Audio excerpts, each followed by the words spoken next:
depuis le verset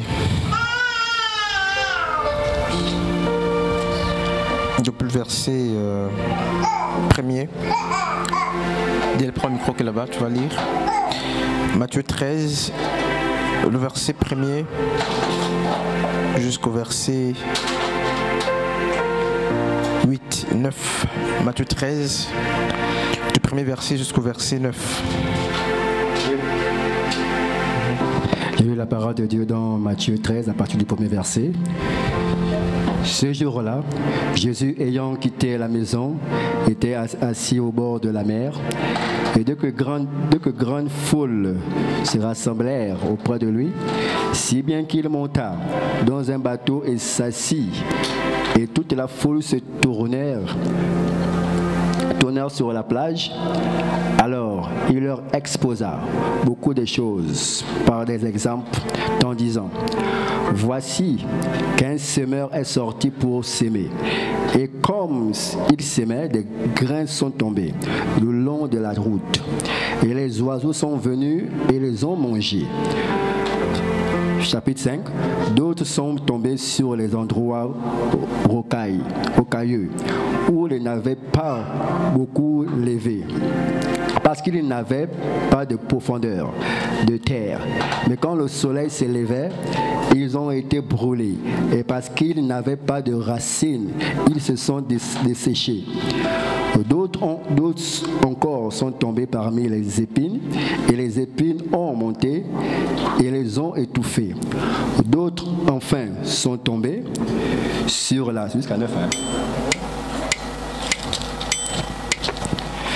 belle terre, et ils donnaient du fruit. Celui-ci 100 fois, autant celui-là 60, d'autres 30, que celui qui a des oreilles écoute.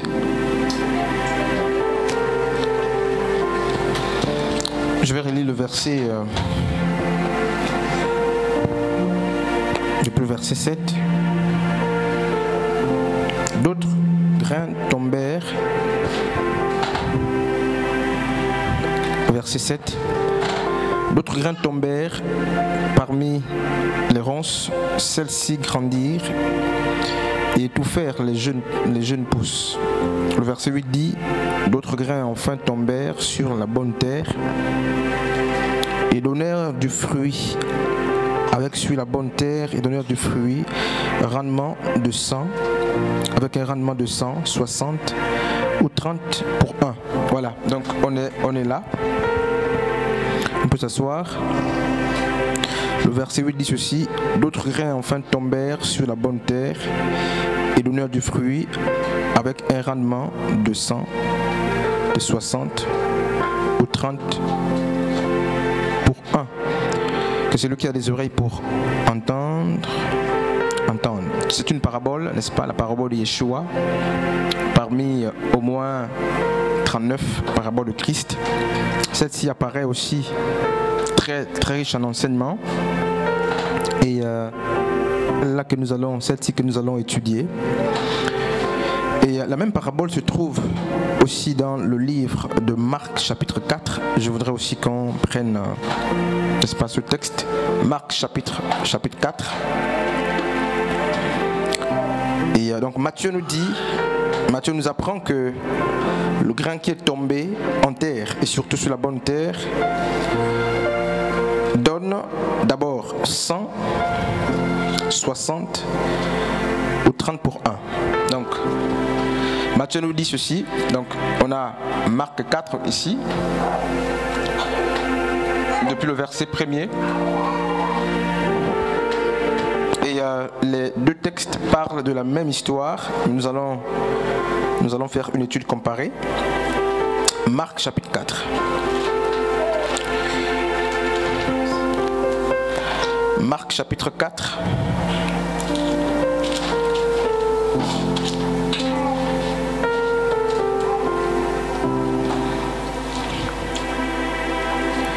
Depuis le verset premier, je vais lire. C'est la même parabole. Jésus commença de nouveau à enseigner au bord du lac. Autour de lui, la foule s'assembla si nombreuse qu'il dut monter dans un bateau il s'y assit. Le bateau était sur le lac et tous les gens tournés vers le lac se tenaient sur le rivage. Il leur enseignait beaucoup de choses sous forme de paraboles. Voici ce qu'il leur disait. Écoutez, un semeur sortit pour s'aimer. Or, comme il répandait sa sémence, les grains tombèrent au bord du chemin, les oiseaux vinrent et les mangèrent. D'autres tombèrent sur un sol rocailleux et, ne trouvant qu'une mince couche de terre, ils levèrent rapidement parce que la terre sur laquelle ils étaient tombés n'était pas profonde. Mais quand le soleil monta dans le ciel, les petites plantes furent vite brûlées et comme ils n'avaient pas vraiment pris racine, ils séchèrent. Le verset 7 dit ceci: d'autres grains tombèrent parmi les ronces. Celles-ci grandirent et étouffèrent les jeunes pousses, si bien qu'elles ne produisirent pas de fruits. Le verset 8 dit ceci: d'autres encore tombèrent dans la bonne terre et donnèrent des épis, qui poussèrent et se développèrent jusqu'à maturité, produisant, voilà, nous sommes là, 30 grains, donc produisant l'un 30 grains, un autre 60 et un autre 100. C'est donc la même parabole, mais racontée par deux auteurs différents, avec justement un autre message ou une conception théologique très différente. Nous avons d'une part Matthieu qui raconte, n'est-ce pas, les faits, donc la parabole du semeur, de Christ. Et nous avons aussi Marc qui raconte la même parabole. Et nous parlons des trois niveaux majeurs, si certains peuvent ou veulent l'ajouter. Donc les trois potentiels niveaux de la maturité spirituelle, il y a plusieurs. Mais celles-ci sont, n'est-ce pas, décrites dans la parabole. Et la théologie de Marc et celle de Matthieu, à vue d'œil, elle est très différente. Et ce n'est pas fait anodin, n'est-ce pas? C'est très profond. Alors Matthieu dit que lorsque la semence est tombée sur la bonne terre, je ne fais l'économie, n'est-ce pas, de détails, la parabole est déjà expliquée par Christ lui-même. Mais je vais sortir un mystère qui se cache, n'est-ce pas, dans le verset 8 de Matthieu. Alors Matthieu nous dit que les rejetons commencent par combien, t'es dit? Lorsque vous faites une comparaison entre le récit de Marc et celui de Matthieu, au niveau justement des rejetons, qu'est-ce que vous comparez? Qu'est-ce que vous remarquez? Matthieu et Marc racontent la même parabole, mais avec un langage inversé lorsqu'il s'agit justement de parler de rejetons. Ils vont situer, n'est-ce pas, les rejetons à trois niveaux, mais le discours est opposé. Le discours est opposé et je voudrais justement que nous-mêmes on le ressente, qu'on le constate. Alors, quel est le problème dans le récit? C'est le même récit, avec les mêmes mots, mais il y a une opposition au niveau des rejetons de la semence. Est-ce que quelqu'un voit?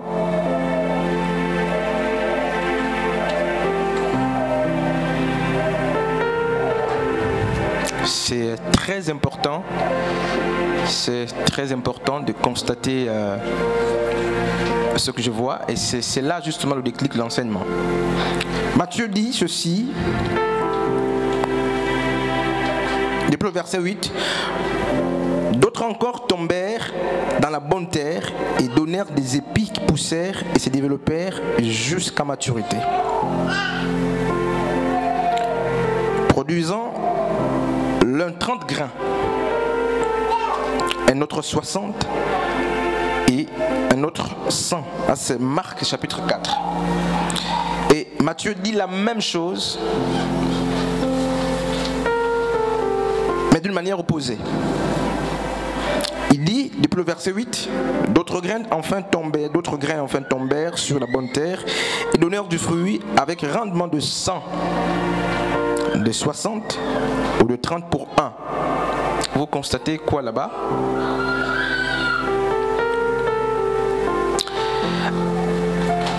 Et donc, c'est le même récit comme je disais, mais la manière d'aborder les rejetons de la semence est très différente. Chacun des auteurs a une sensibilité très particulière. Et c'est quoi? Matthieu nous parle d'abord de 100 rejetons. Le verset 8, il parle de 100, de 60. Donc Matthieu nous présente ceci 100, c'est cela, 60 et 30. Alors, pour une graine, pour un. Et Marc, par contre, nous parle de 30, de 60 et de 100 pour un. Et c'est ici justement le fondement de ce qui sera dit. Nous allons, au bout de 3 séances, certainement si Dieu fait grâce, développer, n'est-ce pas, ces choses. Alors qu'est-ce qui se passe? On a l'impression que c'est un jeu. Non, c'est pas un jeu. Et lorsqu'on lit avec soin, on accorde justement assez d'importance à toutes ces choses-là. On a donc une présentation opposée. Elle est la même, mais elle est opposée. Le sens justement de Matthieu, c'est le sens entonnoir. Donc c'est l'entonnoir et renversé. Donc c'est la pyramide renversée ici. Et Marc présente les choses dans un ordre croissant. Voilà, c'est même le mot qu'il faut. Alors que Matthieu inverse l'ordre. Matthieu nous dit, non, quand le grain commence à pousser, ce grain qui est tombé sur la bonne terre, il donne d'abord 100 rejetons, 60, ensuite 100, 30. Marc dit non. Selon sa sensibilité, il a retenu 30 d'abord, 60 et 100 pour un. Et nous parlons des 3 niveaux, n'est-ce pas, de la maturité spirituelle. Et je prends appui ici, vous pourrez développer ça autrement. Et je vais juste communiquer la pensée de Dieu. Donc, le premier niveau, c'est, d'après la parabole de Christ, le premier niveau justement de la maturité, c'est le niveau 30. Et je crois que j'en ai parlé une fois, même si c'était d'une manière ramassée, avec les chantres au passage. Donc, il dit que lorsque le grain est tombé, sur la bonne terre, la conséquence est ici. Mais nous allons plus travailler avec justement Marc, parce que nous allons suivre, n'est-ce pas, l'ordre croissant. Les choses sont évolutives ici, alors qu'ici on a l'impression qu'elles sont, n'est-ce pas, régressives. Malheureusement, ce n'est pas le cas lorsqu'on parle de la maturité spirituelle. Donc le texte qui nous sert pour la parabole, c'est celui-ci, parce qu'il évolue. Et je voudrais justement qu'on lise un autre texte, je crois, dans Jean chapitre 12. Jean chapitre 12.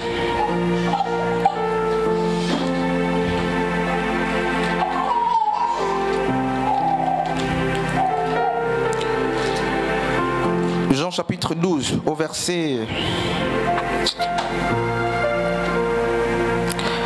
Alors le verset 24, c'est Yeshua qui parle, et il parle, n'est-ce pas, de lui. Et qu'est-ce qui se passe? Il va parler de lui en tant que graine, et voici ce qu'il va dire. Vraiment, je vous l'assure, si le grain de blé que l'on jette ou que l'on a jeté en terre ne meurt, il reste un grain unique. Je vais quand même relire cette place-là. Vraiment, je vous l'assure, si le grain de blé qu'on a jeté en terre ne meurt pas, il reste un grain unique. Alors, qu'est-ce qu'on nous apprend là? Déjà, la première partie, n'est-ce pas, de ce paragraphe, de ce verset, nous dit quoi? Il dit la multiplication. Donc, je vais effacer, je crois que on ne va pas travailler sur tout ça. Je vais effacer ça. Je crois qu'on a ça dans la Bible là-bas. Donc je disais qu'on va travailler avec Marc. Alors Jean, qu'est-ce que Jean nous dit? C'est Jean combien là? Jean 12, verset 24. Jean 12, 24. Alors Jésus-Christ, donc Jésus, c'est le grain. Il parle de lui en tant que grain. Et qu'est-ce qu'il nous apprend, n'est-ce pas, du grain? Il nous dit la multiplicité ou la multiplication du grain dépend d'une chose. Et je voudrais qu'on travaille ensemble. Il y a un facteur qui est à la base. Il y a un facteur, n'est-ce pas, à la base de toute forme de multiplication. Quelle que soit la nature du grain qu'on utilise, quelle que soit sa taille, son type, il y a une chose, il y a un facteur justement qui est le déclic de la multiplicité ou de la multiplication de ce grain-là. Et ici justement dans Jean 24, la première partie nous dit: je vous l'assure, vraiment je vous l'assure, si le grain de blé que l'on a jeté en terre ne meurt pas, il reste un grain unique. Quelqu'un comprend? Donc la cause immédiate,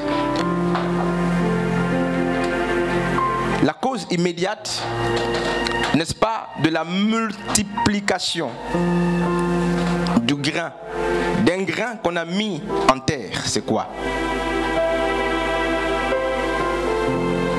Quel est donc l'élément fondamental, le premier élément, l'élément de base, qui est à l'origine de la multiplication? D'après justement cette petite portion des Écritures. Je crois que ça c'est la compréhension du texte. Il dit il y a un élément. D'ailleurs cet élément est précédé par quoi? D'abord il faut, n'est-ce pas, il dit le grain que l'on a jeté, n'est-ce pas, le grain, hein, le grain que l'on a jeté. Il dit ça. D'abord qu'on a jeté en terre. Mais ça c'est autre chose, je ne veux pas d'abord parler de ça, de jeter là, parce qu'on va comprendre ça tôt ou tard, lorsqu'on va voir 60 et 100. Il dit, si ce grain de blé ne meurt, donc ce grain de blé qu'on a jeté en terre ne meurt, il reste un grain unique. C'est quoi? Le facteur de la multiplication, c'est dit,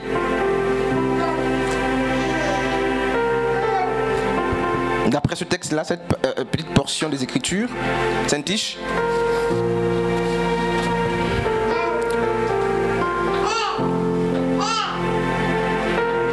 qu'est-ce qui fait que le grain reste unique? Alors, unique, c'est que, en fait, unique, c'est quoi tu dis là? En fait, l'auteur dit que le grain reste tel qu'il a été jeté. Il ne change pas. Il reste le même.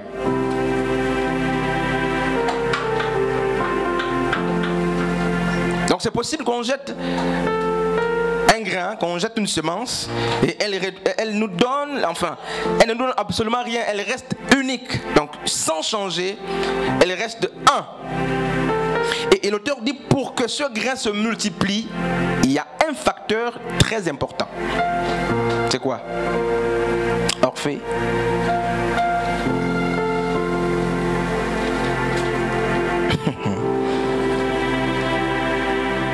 Je ne suis pas loin dans les Écritures, hein, je suis là.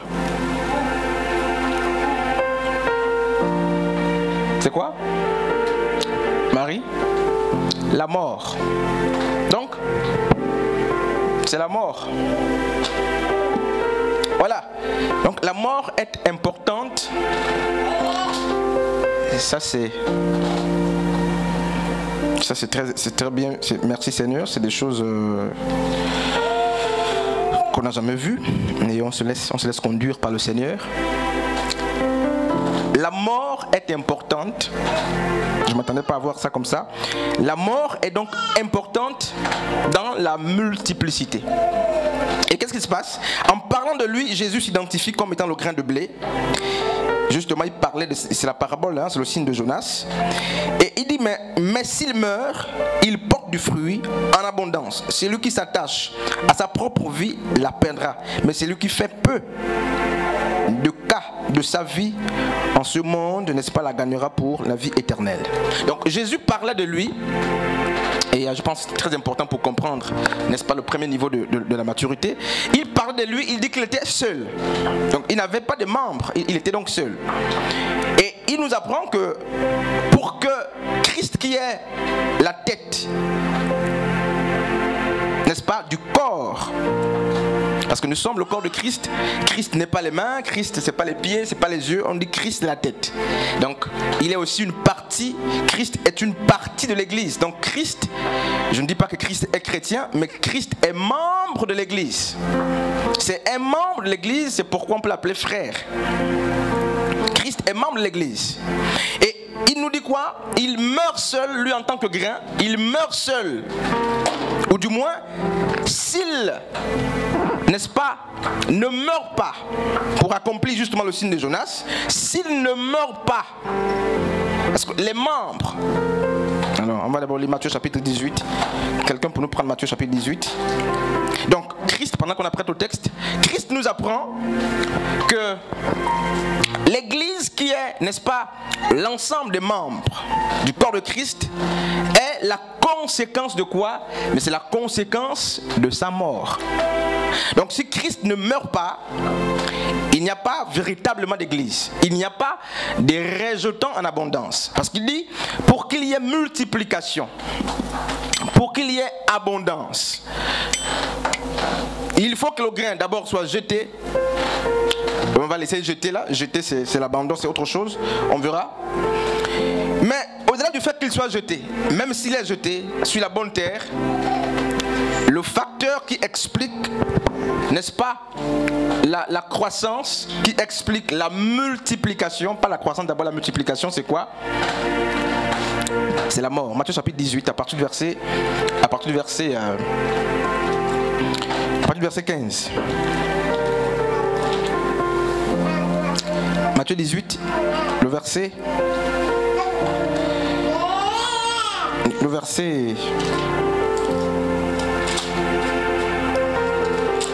15.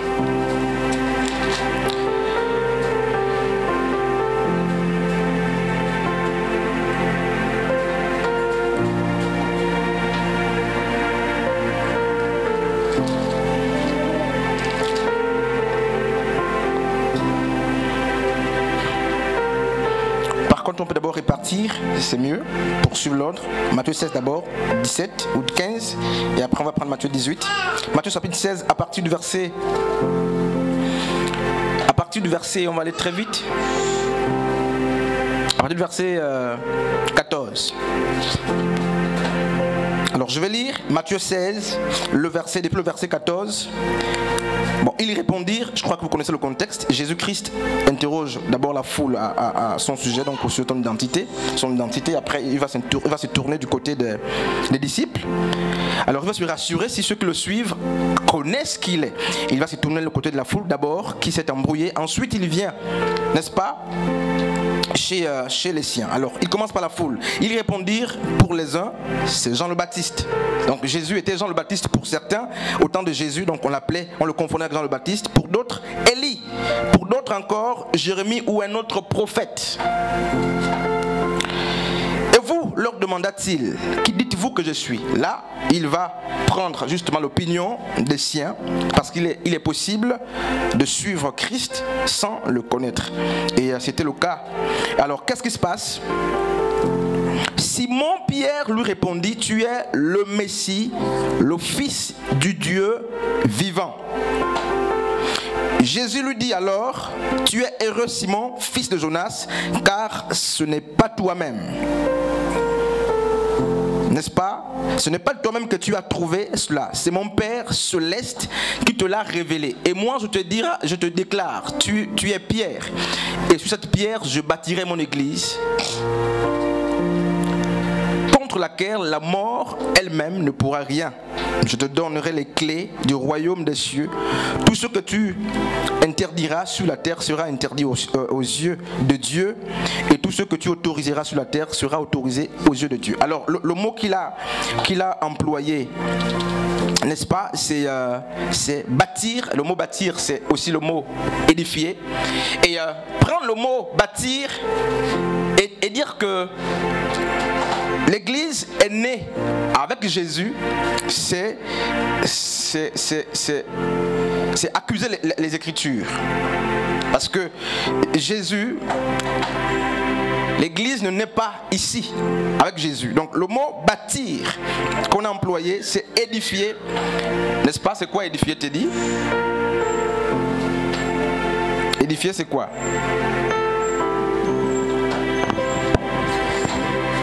C'est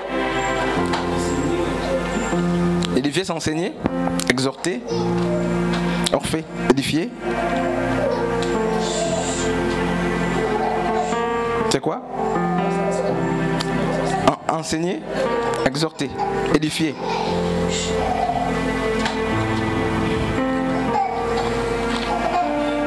Est-ce que le peuple d'Israël était une assemblée?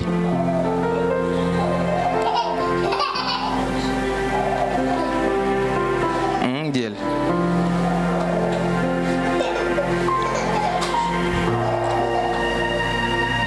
Est-ce que l'Église a commencé avec Jésus?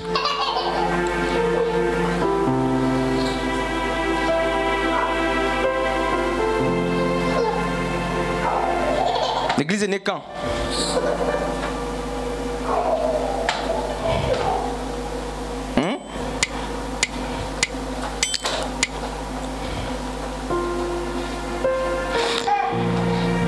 Quand est-ce que l'Église est née?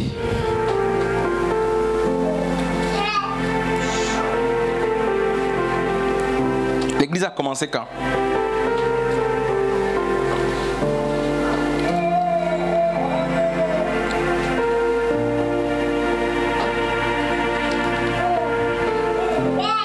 Quand?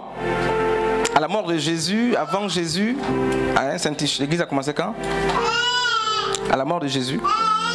Donc l'Église n'existait pas avant Jésus. Attention, courant là-bas. Non, l'Église ne commence pas avec Jésus-Christ. D'accord? L'Église existe avant Jésus-Christ. Et ce peuple même, n'est-ce pas, ça c'est une parenthèse, c'est pas l'objet de l'enseignement. Ce peuple même qui sort de l'Égypte pour la terre promise, c'est l'Église. C'est l'Église de Dieu.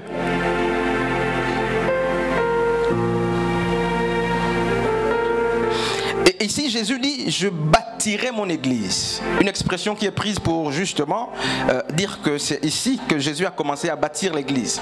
L'Église de Jésus existe depuis avant même la mort de Christ.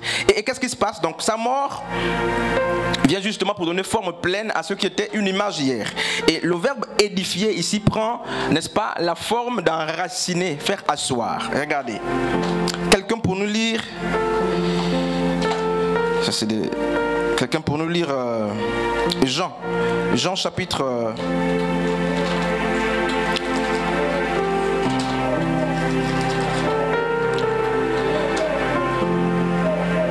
Alors, on répare dans Jean chapitre... Voilà, merci Seigneur. Jean chapitre 20. Depuis le verset, quelqu'un va me lire ça? Il y a un micro. Voilà, depuis le verset 19 jusqu'au verset 22. Très vite, pardon. Donc, je disais que l'Église existe avant Jésus-Christ. L'église du Seigneur, l'assemblée de Dieu, c'est des hommes mis à part, et les Hébreux étaient déjà mis à part, donc ces Juifs étaient mis à part avant Jésus, c'est l'église de Dieu. Mais Jésus dit qu'il devait édifier son église sur la révélation que l'apôtre Pierre a eue de lui. Et je disais justement que le mot édifier ne doit pas être confondu avec le mot bâtir, au sens premier. Alors on va d'abord lire quelque chose pour comprendre où est-ce que je suis en train d'aller. Jean chapitre 20. Jean chapitre 20, depuis le verset 19, prends le verset 19 jusqu'au verset 22. Le soir de ce jour, qui était le premier de la semaine, les portes du lieu où se trouvaient les disciples étant fermées à cause de la crainte qu'ils avaient des Juifs. Jésus vint, se présenta au milieu d'eux et leur dit: La paix soit avec vous. Que la paix soit avec vous.